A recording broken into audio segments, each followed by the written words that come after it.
So today we are finally lifting up Tahiti. But before we can lift Tahiti, we need to lift Tahiti. Yeah, that makes sense.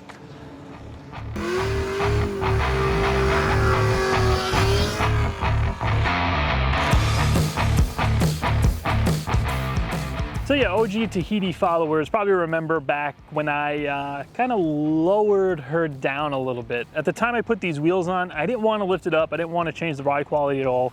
And the easiest course of action was to just bring the ass end down just a little bit.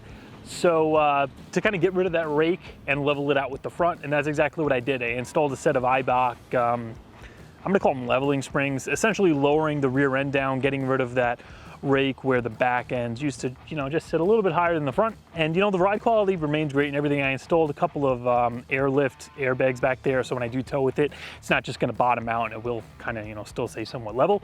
But yeah, if we're gonna lift this thing up, level it out, I need to get those drop springs out of there, and we need to reinstall the factory ones to at least get it back up to the factory spec height, and then we could go up from there.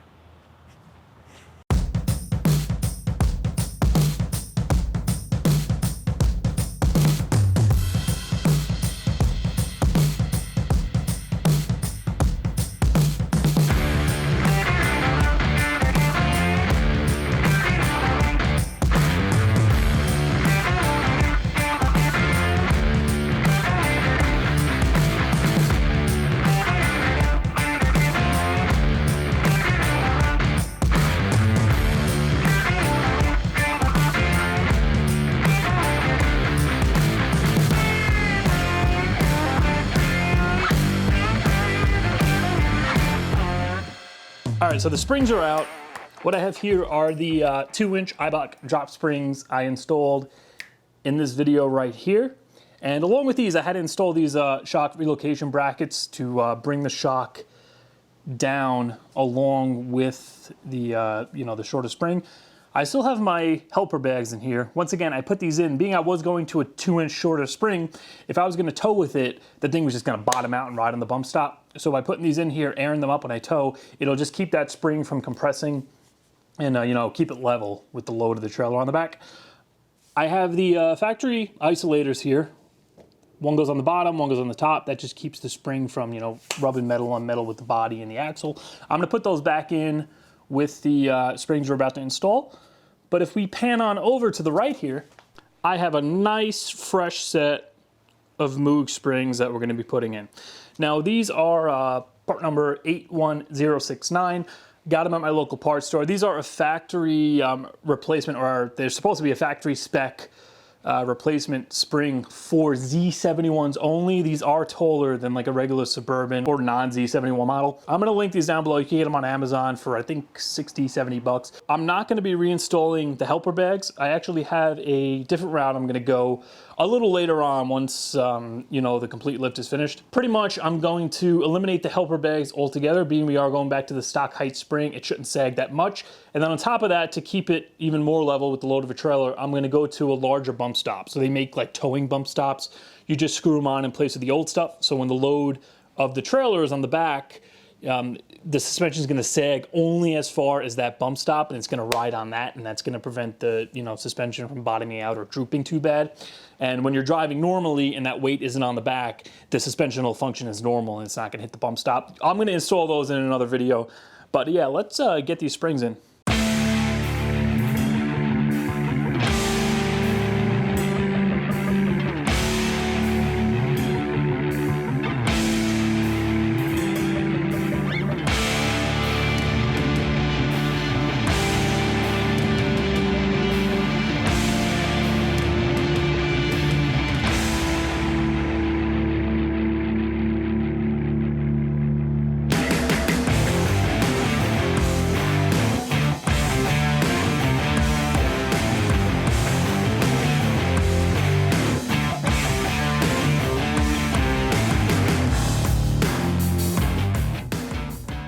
All right, so it's been about a week since I installed those rear springs. As you can see, the rake is back. back end is sitting a hell of a lot higher than the front, and this is pretty much settled. I put about 1,000 miles on it. I have been driving it around. It hasn't seemed to move too much, so I don't think it's gonna really drop any more than this. But pretty much we're at our factory, you know, untouched suspension height for the most part to go up and lift it from here. Now, if you didn't know already, I'm leveling this thing out. I'm not installing, you know, a super high lift kit. My goal here is to make this thing look like it came with, you know, an off-road modernized package. It came out in 2004, you know. So to do this, I am gonna be installing some torsion keys to level this out. And before I go any further, I do wanna thank Supreme Suspensions for sending me everything I need to get Tahiti leveled out. Now, what we're gonna be doing is installing a set of leveling torsion keys. Now, these are clocked in a way where it's gonna allow us to crank the torsion bars up without bottoming them out and getting the height exactly where I want it, from anywhere, you know, from like 1 inch to 3 inches.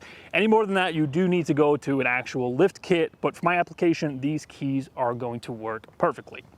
Now, before I jump into the box and show you exactly what they sent me, for anybody who's not familiar with the front suspensions on these, well, if you got a TAHOE or, you know, a Silverado, not a Silverado, a Yukon Suburban, an SUV, you're gonna have coil springs in the back, torsion bars in the front. If you got a pickup truck, Silverado, Sierra, you're gonna have, so that weird, Sierra, you're gonna have leaf springs in the back with torsion bars in the front. So the front lift portion of this is basically gonna be the same whether it's a pickup truck or, you know, an SUV. And you're gonna have some torsion bars in the front. And basically all a torsion bar is, you're gonna have a long bar. It's going to be keyed into the lower control arm in the front, and it's going to be keyed into the frame on the back. So what's going to happen is when the control arm goes to move, it's going to have to twist against this long bar, and that's what's going to give you the spring for the front end. Now, by lifting this up, or how we're going to get our lift, is by turning that torsion bar, putting some more pre-tension on it, so when it gets back on the ground, you know, it's going to have to work against that extra tension, and that's gonna, you know, keep it higher. It's gonna stiffen the ride up a little bit. I'm not going super crazy with it, so I'm not too concerned. And we are gonna take some other measures, shock extenders. We might play around with the control arms a little later on. So we're gonna make sure it's not gonna ride super, super hard, and it's gonna be nice and level with the back. All right, I couldn't do it. It is way too hot out. We're at 104 today. The humidity is ridiculous. I'm sure you guys are probably counting the amount of sweat drops coming off my beard. But as for how these torsion keys are gonna work, once again, let's say this is the rear cross member where the back of the torsion bar locks into. We have our key right here, and in the factory position, let's say it's sitting right about there. So by all means, if you wanted to, you could go in there and crank up the factory torsion key, and that's gonna give you a little lift. Maybe you just wanna put a little bigger tire on the front, it's rubbing a little bit, you just need a little bit more lift. You're not necessarily trying to perfectly level it out. By all means, that will work. But in my application with those brand new springs in the back, we have a lot of space to make up in the front. We need to go probably about 2 to 2.5 inches. So this little bit of adjustment that we have left in the factory key, it's probably not gonna be enough. So what I have right here is the Supreme Suspension index torsion key. When I say index, it's basically clocked in a way where, let's say this is the cross member again, say the factory key right now is sitting right here, and if you want to go into there and crank it, you can see it's going to move about that much. It's going to twist that bar, that's going to push that front control arm down, and that's going to give you your lift. Well, with the Supreme Suspension key right here, the factory position where, you know, Tahiti's sitting right now, instead of it being here, this key is going to put it, let's just say like down here. And as you can see, that gives us a hell of a lot more movement to bring the front end up to 3 inches. And that's exactly what we're gonna be doing by installing these today. In addition to this, they also went ahead and sent me a pair of their front shock extenders. Now, this is very important. By lifting the front up, the shocks aren't gonna be long enough. You're gonna overextend them if you even do get them to connect. So you need to either go to a longer shock or use an extender. So they sent me these to go with their torsion keys. So we're gonna make sure our shocks are moving correctly. And you know, they do sell shocks. So if you just wanna get a replacement set of longer shocks, you could totally get them from them. I'm gonna link everything down below, but you guys know I put those Bilsteins in not too long ago, so we're good to go on the shock front. And they did send me one other thing in here. I'm not gonna show you guys just yet. We're gonna wait a little bit later on after we get the keys installed. Let's go head on over to the garage. We'll get this thing jacked up. We'll get the old keys out, and we're gonna get Tahiti leveled out today.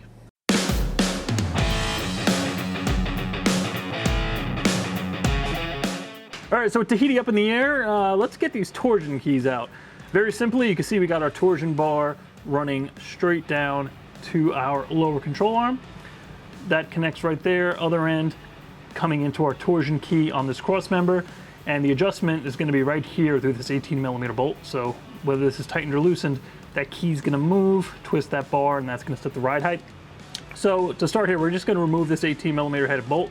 Then we're going to put our torsion bar tool on here. This is going to sit around here.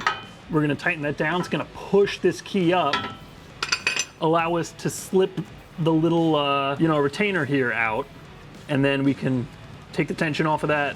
It'll come down, and we can pull the key right out.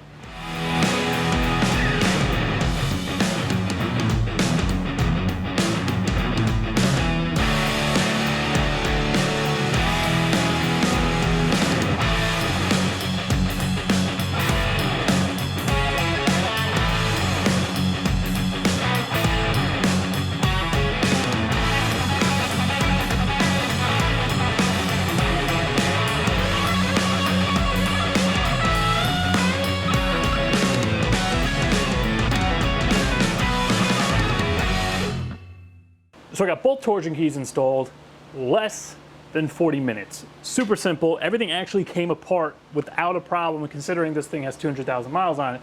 I thought that was pretty cool. But let's pull the tires off. We're gonna get those shock adapters installed, then we'll drop her down, take her for a spin, and we'll dial in the height from there. All right, so very simply, we're just gonna come in here and we're gonna install this little extender, and that's just going to, adjust the travel of the shock for our our new vehicle height. So before, this shock was sitting a certain way with the weight on the ground. If we go ahead and lift that up, it's essentially going to be overextended. It's not going to be in that sweet spot of where it needs to operate. So by installing the spacer, it's just going to make up for that extra lift that we added and ensure the shock is going to be in the exact same position as it was before.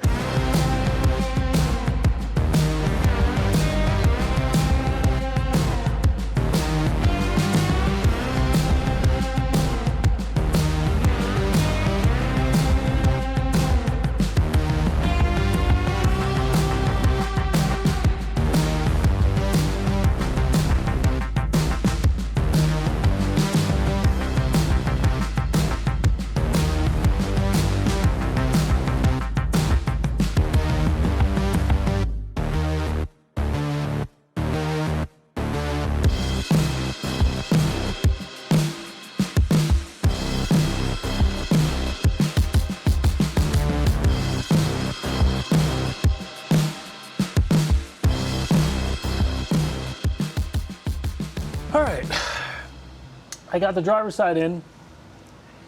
These things were an absolute pain in the ass. One thing, you got to take the shock out to install it, because the bolt, the pass-through bolt for the shock to the adapter, you can't get it in with the control arm in the way, because you're not going to be able to fish the bolt through from the back. It's got to go through the front, or it's got to go through the back first. Then you could fit it, and if you fish it through the front, you're not going to be able to get the nut on, because the control arm, the bump stop landing is right there. So I had to pull this stupid thing out, trying to line it up into the shock. This side, the holes weren't lining up. Like, this was bottoming out into the shock before I could actually fish the bolt through. So this I'm gonna use on the other side. I gotta try to egg it out, or maybe grind this down to try to get it to go in. This side, I got it to line up enough where I could just shoot the bolt through and make it kind of make its own path through the bracket. Got it tightened down, got it on the bottom control arm. And yeah, the bushing on this little control arm is shot for the shock mounts. So I'm probably going to be doing lower control arms later. But we're going to address this whole front end. But for now, this side's installed. I got the top tightened down. The nice thing is the way this mounts, it twists the shock. So normally it would mount like that to the control arm, but now the shock mounts like that to this. So you don't have to worry about any kind of movement this way, because the shock is going to be mounted that way, and the bottom is just going to mount like factory. They're just annoying to get in. One last thing before I knock out the other side and we drop this thing down. Something you do got to know.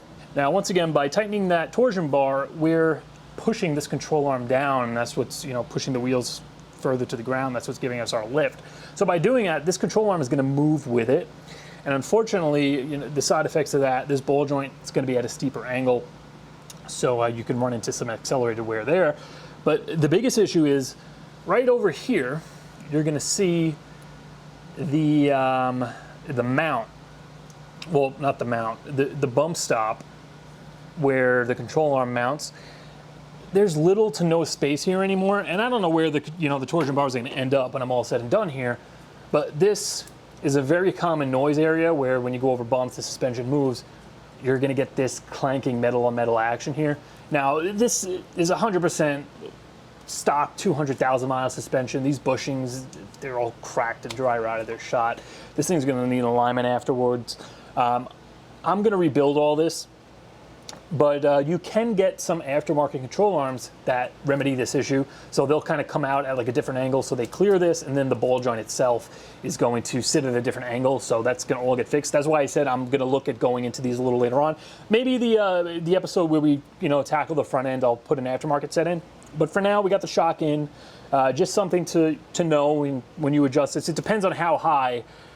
Whether or not you're going to run into this issue. I have a feeling I will, because I do need to go up about 2.5 inches, but on the road test, we'll see how she does. Let's hop over to the other side, and we'll get this thing finished up.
All right, on to the fun stuff. Yes, I am installing wheel spacers on Tahiti. Well, I already installed wheel spacers on Tahiti. This is the last one to finish it up. And once again, I want to thank Supreme Suspensions for sending me these. They included them with the kit, with the torsion bar lift and everything. And you don't need these to, clear anything once you lift this. This is purely for looks. I mean, unless you want to run like a much bigger tire, obviously you're going to need them. But I requested these specifically so I could push the wheels out and make it look a little more aggressive. Now, there's a lot of mixed feelings about these. Personally, I'm not a huge fan of them, but I have been running a set, actually a cheap eBay set, for like 5 or 6 years on my Camaro that I track at like 130 miles an hour. And they are 2 inches, and so far I've had great luck with them. Knock on wood, I haven't had any issues. And I think the biggest thing that could cause a failure with these is not installing them properly, not torquing them down, not prepping the surface, and I'm going to go through that real quick. So first of all, yes, this is a spacer, but I consider it more of like an adapter. Wheel spacers, a lot of people get confused. You hear somebody say wheel spacer. I think of those little flimsy discs you get from AutoZone that kind of just fit over the lug nuts and push your wheel out like 1/4 of an inch or whatever if you need to clear the brake caliper. Those just kind of center on the lug nuts, and they just push the wheel out, and they take away from your thread engagement unless you install longer studs. So that's how I see those.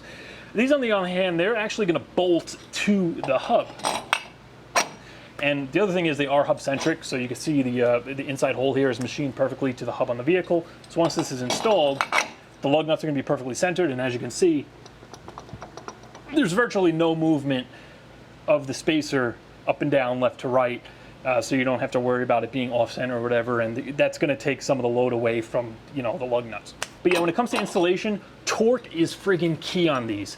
If I was building one of these things from the factory and I can only torque one part on the entire build, I torque these over the friggin' head gaskets. That's how important it is that you make sure these are torqued. So for these trucks here, that's 140 foot-pounds. You want to make sure this surface here is nice and clean. Come in with a wire brush, clean the rust off the hub, clean the rust off the rotor surface, hit it with some compressed air, a little brake cleaner, make sure there's no dirt there. Then you're going to slide these on. We're going to put a little bit of red Loctite, as per Supreme Suspension's instructions, on these inner studs. Then we're going to install the lug nuts. These are these nuts here. They are 19 millimeter, and you need a 19 millimeter socket, thin wall, to get them on there. But we're going to torque them all to the vehicle spec for these studs, which is 140 foot-pounds. And I think a lot of the time people just put these on, maybe they don't star pattern them, they don't clean them off correctly, they just gun them down as hard as they can, and then think about it, you're gonna be adding some stress here, no matter how you cut it, the wheel's gonna be out further, so there is gonna be a little more stress on this hub. So you wanna make sure you torque this, you don't overstress the lug nuts, stretch them out too much by just gunning them down. And I think that's the reason why my Camaro's been doing so well, because I did install new studs on that car when I installed them, and I've always torqued them to spec whenever I take them off or put them back on the car. I never just gun them down full force. So I think that has a lot to do with it. So definitely for the 500th time, make sure you torque them. And obviously, once they're torqued in place, before you put your wheel on, make sure the center of that is nice and clean from corrosion, and torque the wheel to 140 foot-pounds as well. One last thing. I know you guys probably saw the Scotty Kilmer video. I saw it, I think it was a few years ago, mentioning wheel offset and how it's going to stress the hub and all that. That's 100% true. If you're pushing your wheel out, think of like using a pry bar. You're using a little pry bar like this trying to pry something. You get a really super long one, that's going to give you a hell of a lot more leverage to break something free. Same thing with this. You know, we're pushing the wheel out 2 more inches, so that is going to be 2 more inches of leverage on that wheel to the hub. That is going to cause maybe accelerated wear. I have new hub bearings on here. I installed them not too long ago, less than 10,000 miles. So I'm not really too worried about that. On a side note, they do sell aftermarket hubs for these trucks and SUVs that you could get. They're supposedly beefed up for lifted applications with more offset. So that is an option down the road if I care to do that. But yeah, one thing don't listen to though, if somebody tells you don't run spacers, just get the appropriate wheel with the correct offset, it's basically a load of bull. No matter if you use a 2-inch spacer that's bolted to the hub, or if you get a wheel with more aggressive offset, if your goal is to get that tire right outside of the fender, whether there's a spacer bolted to the hub or you get a more aggressive offset wheel, you're still gonna have this extra, the tire contact patch is gonna be in the same new spot, so you're still putting the same amount of leverage on the hub. The only difference is this extra chunk is probably just machined into the surface of the wheel, so you don't have extra lug nuts to deal with and have to torque down. But once again, if they're torqued to spec and everything's clean and done correctly, you shouldn't have a problem with them.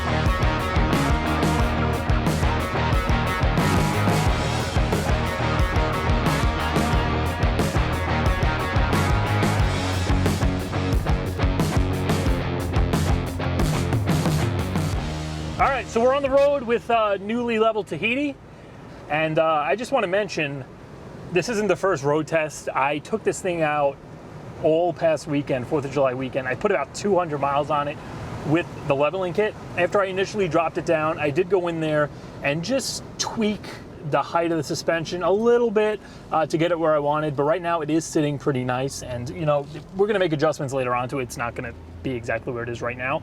But as far as height, she looks pretty level. Ride quality, it feels not much different, honestly. I want to say it feels better because it seems like there's more travel to the suspension now. These things, normally they just kind of sit on the front bump stops. By raising it up, I feel like we have more suspension travel, especially like low speed going over speed bumps. It feels a lot more controlled, I guess is the word. It doesn't flop around as much. As far as the ride quality itself, I guess it is a little bit firmer, but most people aren't going to notice. You have passengers in here, they're by no means going to be like, wow, this thing rides a little bit firm. It's nothing like that at all. It just feels controlled. You hit a bump, it's quick, easy. There's no more like flopping, bouncing around. It doesn't feel, harsh or jarring. And for the wheel spacers, I took this thing on the highway. I actually got it up to about 90, and there is 0 vibration. So just follow what I did. Make sure that hub is clean. Make sure you torque everything down. Apply the Loctite. You do need to go back after 100 miles and re-torque them down. That is mentioned in the Supreme Suspension's instructions for those spacers. The handling seems to be pretty good. I still have to get it aligned so that it has kind of positive camber like that in. Once it's kind of set up and the camber is where it's supposed to be, it's probably going to be better. But as of right now, it really doesn't feel much different. I'm taking turns pretty much the exact same that I normally would. But let's pull over. I'm going to give you guys a little walk around, and I'll show you exactly where she's sitting. So as you can see, she is sitting pretty damn level. Now keep in mind, this isn't going to be the all-time final position of where it's going to end up, because in the next video we are going to be going through the front end. I'm going to change a lot of stuff out, and I still need to get in alignment. So after that's done, I'll have the final like perfect dial in. But I pretty much got it to the point where all four corners are just about perfectly even. She's still sitting a little bit lower on the driver's side just because the gas tank and everything is over there, and I couldn't seem to get it perfectly balanced out to have the height, exactly the same at each tire. But we're sitting at around 23.5 on all four wheels. That side is about 23 3/4 over on the passenger side. But other than that, she looks perfectly level to me. And with those spacers, that extra little 2 inches pushes the wheels out just a little bit. Once I get a more aggressive tire on there, maybe a bigger wheel. I haven't decided if I want to stick with the 18 yet or go to like a 20 or something. I think that's going to finish it off and really make it look friggin' perfect. And yeah, like I said during the road test, I did put about 200 miles on it over this past 4th of July weekend. And the tires, they actually survived. I mean, it's not a huge amount of positive camber, but the top of the tire is slightly out and the bottom is tucked under. So I definitely need to get in alignment. And if you're doing this, you do need to get in alignment. I can't stress that enough. Don't do what I did, because these tires I know are coming off. So if they got a little messed up, I didn't really care. But I'm gonna be damn sure this thing is nice and straight by the time I get the new tires on it. And once again, I wanna give a huge thanks to the guys over at Supreme Suspensions for supplying me with everything needed to get Tahiti up and level today. If you are interested in picking up those keys, the shock extenders, or even just getting the longer shocks, which I would definitely recommend if you haven't changed yours already, all that stuff's gonna be linked down below, as well as their nice 2-inch spacers. One last thing on the spacers, you do wanna come in here and re-torque these guys after 100 miles. I already did it over the weekend, didn't come loose. Once again, there's no weird vibrations. Everything feels absolutely perfect. And for now, that's gonna do for this one. I'll see you guys in a few days.